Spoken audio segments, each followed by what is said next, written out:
Toen zijn we eigenlijk vanaf het begin af aan voor de volle 100% gegaan. Hoe vaak zitten jullie bij elkaar?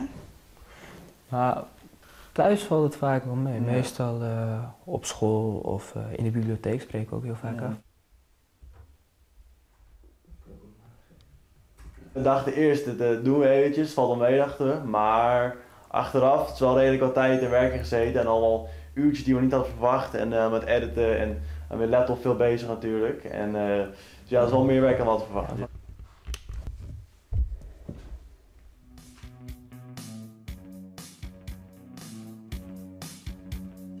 Merk opzetten dat zowel gewoon design is als gewoon goede kleding voor jongeren die jongeren ook vet vinden. En daarnaast ook wel gewoon goed voor de natuur is, want ze zijn natuurlijk nog, ja, ze zijn nog maar jong, moeten nog wel zo'n 70, 80 jaar op deze planeet leven. Dus ik vind het wel redelijk belangrijk dat er goed mee omgaat, dat er goed met de planeet omgegaan wordt en dat dat goed gebeurt, dat wij daar een steentje aan bijdragen.